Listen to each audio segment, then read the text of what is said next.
प्रिय कामवाल्या बाईस, साष्टांग दंडवत. तू आमचे काम सोडून गेलीस. त्याला आता महिना होऊन गेला. तुझी वाट बघून, फोन करून मी थकले. पण तू काही परत आली नाहीस की फोनही उचलला नाहीस. आजारी आहे म्हणून सुट्टी घेतलीस, ते काम सोडण्यासाठीच. तुझे ते न सांगता काम सोडणं माझ्या मनाला खूप लागलंय ग. म्हटलं काय कमी होतं तुला आमच्या घरी. तू तुझ्या सवडीनुसार कामाला यायचीस, भराभर कामं उरकायचीस, हक्काने रोज चहा जेवण पण मागायचीस. दर रविवारी सुट्टी, दिवाळी बोनस, गरजेला आगाऊ रक्कम देत होतोच. जुने कपडे, भांडी, पुस्तके, वस्तू, रद्दी हे तर सगळं तुझ्याच स्वाधीन करायचो आम्ही. मग असं काय कमी पडलं म्हणून तू गायब झालीस? तशी तू हुशार होतीस. हिंदीबरोबर तुला थोडं इंग्रजी पण यायचं, म्हणून मलाही कौतुक वाटायचं. गप्पा मारायला तुला खूप आवडायचं. सगळ्या बातम्या मला तुझ्यामुळेच तर कळायच्या. एवढंच नाही तर बाजारात काय नवीन गोष्टी आल्या आहेत हे पण तूच सांगायचीस, जसं की साड्या, ड्रेस, बांगड्या, दागिने, भांडी, मशीन वगैरे वगैरे. तू अगदी हौशी होतीस. स्मार्टफोन पण माझ्या आधी तुझ्याकडे आला. तुला त्याचा उपयोग करता येत नव्हता ही गोष्ट विराळी. पण आपल्याकडे सगळ्या इलेक्ट्रॉनिक वस्तू असाव्यात असा तुझा एक अट्टाहास असायचा. त्यात काही गैर नव्हतं. पण या वस्तू तुला माझ्याकडून किंवा इतरांकडून मिळाव्यात असं वाटायचं. मग घरात काही नवीन वस्तू आणली की लगेच जुनी वस्तू मला द्या म्हणून मागे लागायचीस. नवा लॅपटॉप, टी व्ही तो आला की जुना तुला पाहिजेच असं म्हणायचीस. नवा मिक्सर आणला, तुला जुना दिला. अशा कित्येक गोष्टी मी तुला दिल्या. दर महिना पगार होताच तू सतत काहीतरी मागत असायचीस. तुझी नजर सारखी घरातल्या गोष्टींवर भिरभिरत असायची. माझ्या घरी काय काय वस्तू आहेत आणि त्या कोठे ठेवल्या आहेत हे माझ्यापेक्षा तुला जास्त माहिती असायचं. का कोणास ठाऊक, पण मला तुझ्या या सगळ्या गुणदोषांची एवढी सवय झाली होती की मला त्यात काही वावगं वाटलंच नाही ग. कामवाला बाया अशाच असतात अशी माझी एक समजूत. पण हे सगळं अति होत चाललं होतं. तुझा अहंकार आजकाल वाढतच चालला होता.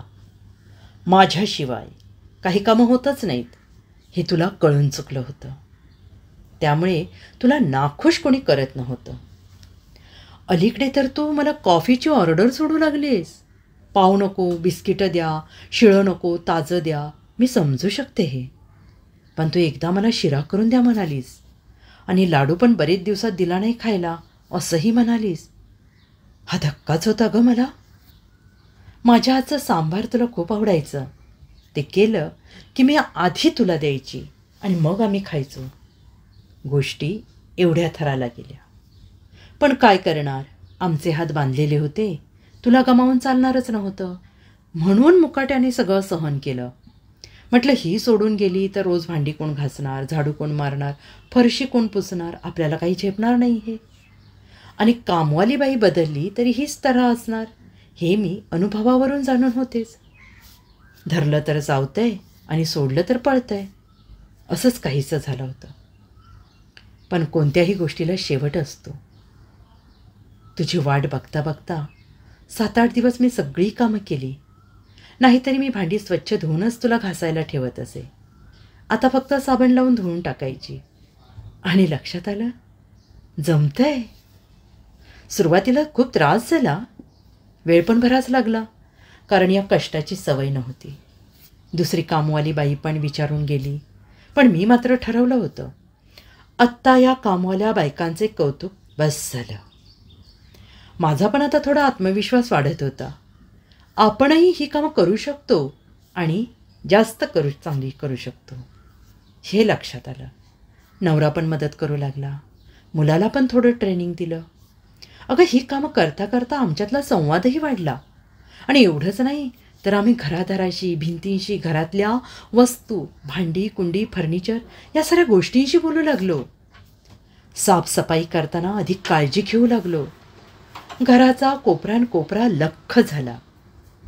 आम्हा बायकांना भांड्यांविषयी जरा जास्तच प्रेम नाही का. आता भांडी घासताना ते उतू जाऊ लागले. भांडी जास्त चमकू लागली आहेत. तुला दर 15 दिवसांचं लिक्विड सोपची मोठी बाटली लागायची. आता तीच बाटली मी 1.5 महिना वापरते. भांडी घासताना पण तू खूप पाणी वाया घालवत होतीस. बऱ्याचदा सांगून पण तू ऐकलं नाहीस. एवढं पाणी वापरून पण भांड्यांवरचा साबण तसाच. मला परत ते भांडं धुवायला लागायचं. तुझ्यामुळे आत्तापर्यंत आम्ही किती किलो साबण खाल्ला असेल कोणास ठाऊक. अजून बऱ्याच गोष्टी कळल्या. भांडी मीच घासत असल्याने स्वयंपाकघरातील भांड्यांची संख्या कमी झाली. भांड्यांचा एक सेट पुरतो आता.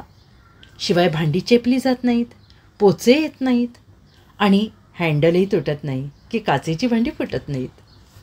4 मोठ्या खोल्यांचा केर तू 5 मिनिटात काढायचीस आणि 10 मिनिटात फरशी पुसून टाकायचीस.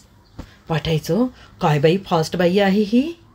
पण आत्ता कळतं की तू सोफा, कॉट, खुर्ची, टेबलखाली धूळ ठेवत होतीस. आता मी या सगळ्या वस्तू वेळोवेळी हलवून त्याखालचा केर काढून मग पुसून घेते. आता बघ प्रत्येक वस्तू कशी लख्ख चमकते ती. तीच गोष्ट बाथरूमची. तू प्रचंड प्रमाणात हार्पिक, फिनेल वगैरे केमिकल्स नुसती ओतत होतीस. पण तरी ते स्वच्छ मात्र होत नव्हतं, कारण तू जोर लावून कामं करत नव्हतीस. आता या सगळ्या सफाईच्या खाचाखोचा मलाही माहीत झाल्या आहेत बरं का. आणि त्यामुळे कमीत कमी केमिकल्स वापरून फरशी, बाथरूम एकदम चकचकीत झालं आहे, अगदी नव्यासारखं. येऊन तर बघ एकदा. कोणीतरी म्हटलंय की माणूस हा सवयीचा गुलाम आहे.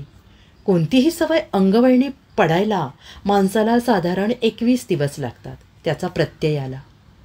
ही कामं करायला मला आता जास्त कष्ट किंवा वेळ लागत नाही. अगदी हातासरशी होतात गं. भांडी घासता घासता मी मोबाईलवर माझी आवडती सिरियल पण बघते. झाडू पोछा करताना छान गाणी लावते. त्या तालावर कामं कधी संपतात ते देखीलही कळत नाही मला.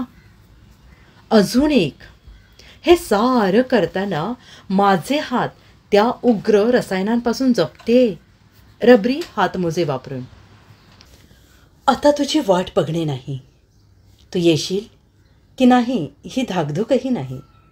अचानक पडलेल्या कामांचा ढीग नाही की ते होणार कसं याचं टेन्शन पण नाही. आता खरंच मला जास्त रिलॅक्स वाटतंय. स्वावलंबी असण्याचा अर्थ कळतोय. न जाणो अजून काही काळानंतर अमेरिकेसारखी कामवाल्या बायांची कमतरता भासू शकते आपल्या भारतातसुद्धा. म्हणून मी आत्तापासूनच तयार आहे. तू आमचं काम सोडून मला स्वतःच्या क्षमतेची जाणीव करून दिलीस. बऱ्याच गोष्टी तुझ्याकडून शिकले. आता तू मला गुरुस्थानी, म्हणून तुला साष्टांग दंडवत. हां, एका रविवारी नक्की ये बरं का हा बदल पाहायला. तुझी दीदी. लेखिका अनामिका.